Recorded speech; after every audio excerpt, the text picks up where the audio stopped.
اگر غذا اسٹرانگ ہوگی، اچھی غذا ہوگی، تو بچے کی نشو و نما اور افزائش بھی اچھی ہوگی۔ اچھا، غذا جو ہے سب سے پہلے جو شروع کے 4 سے 6 مہینے ہیں ان میں جو بنیادی غذا ہے وہ صرف اور صرف ماں کا دودھ ہے۔ پوائنٹ نمبر 1، وہ صرف اور صرف ماں کا دودھ ہونا چاہیے۔ اس کے بعد آہستہ آہستہ جو ہے وہ کئی ہفتوں اور کئی مہینوں میں جو ہے ٹھوس غذا شروع کروائی جاتی ہے۔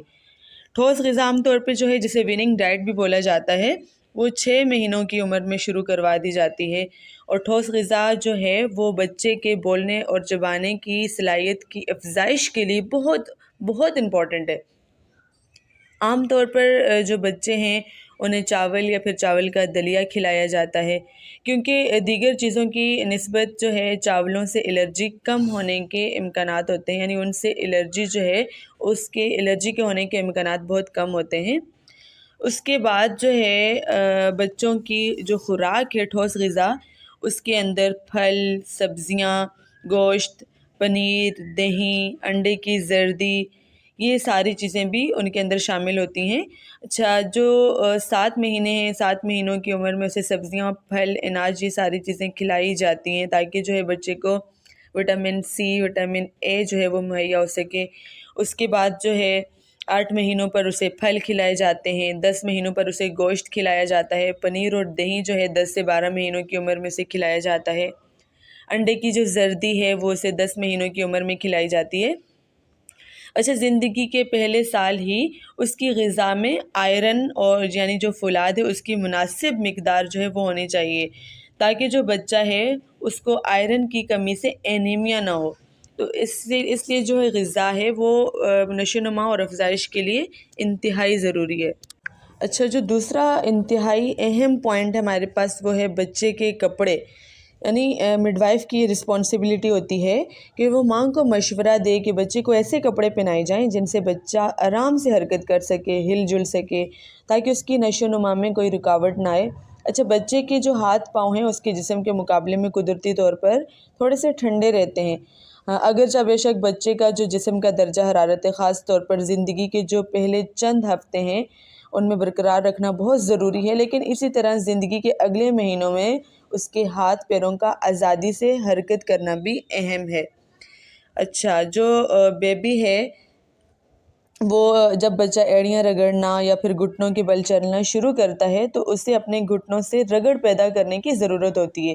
اس لیے اس کا لباس ایسا ہونا چاہیے جو بچے کے گھٹنوں پر چلنے کی راہ میں رکاوٹ نہ بنے۔ بچوں کے کپڑوں کا بھی خاص طور پہ خیال رکھنا چاہیے جو کہ ان کی گروتھ اور ڈیولپمنٹ میں ہیلپ کرتا ہے۔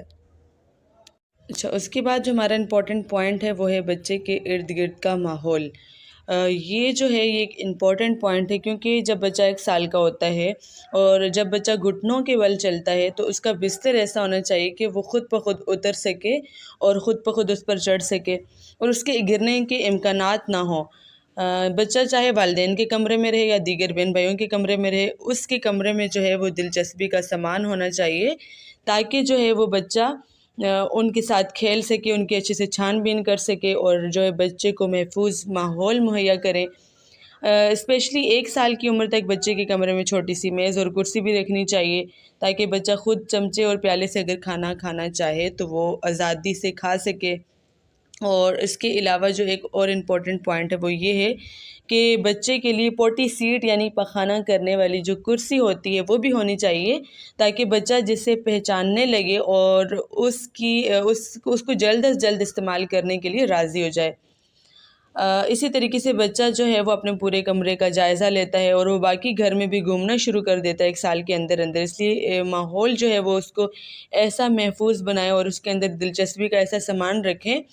تاکہ جو بچہ ہے وہ اس کی اچھے سے چھان بین کر سکے۔ بچے محفوظ ماحول کے اندر بچے کے اندر خود اعتمادی، توجہ، خودداری اور فیصلہ کرنے کی جو قوت ہے، اس کا ذہن، جسم اور روح جو ہے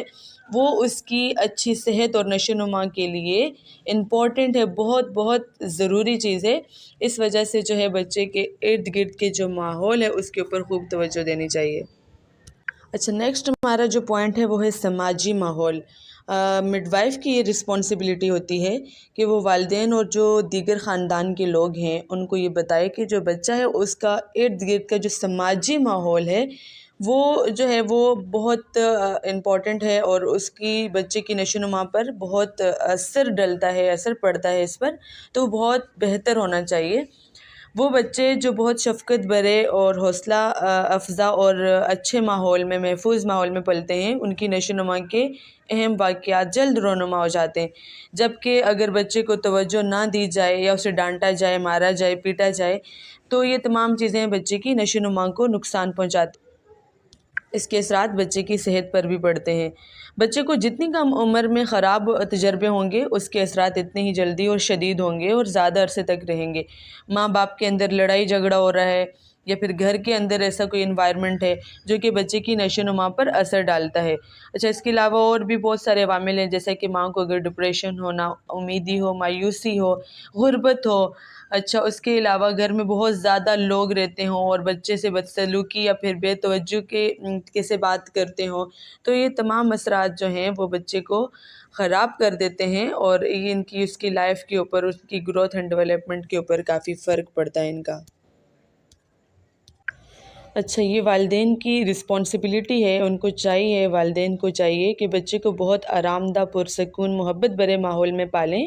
اور جب بچے کو خود بھوک لگے اس وقت اسے کھانے پر اس کی خوب حوصلہ افزائی کریں، اسے کھانا کھلائیں، اسے پیار سے کھانا کھلائیں۔ اس طرح بچے میں کھانا کھانے کی قدرتی صحت مند عادتیں افزائش پاتی ہیں۔ اچھا، والدین کو یہ چاہیے، والدین کی ذمہ داری ہے کہ ہر وقت اپنے بچوں کے لیے اس کی دیکھ بھال کے لیے تیار رہیں، لیکن جب بچے کو ان کی ضرورت نہ ہو تو پیچھے ہٹ جائیں، تاکہ بچہ خود اعتمادی سے خود کچھ کرے، اور اس طرح بچے میں تحفظ اور خود انحصاری کی افزائش ہو سکے۔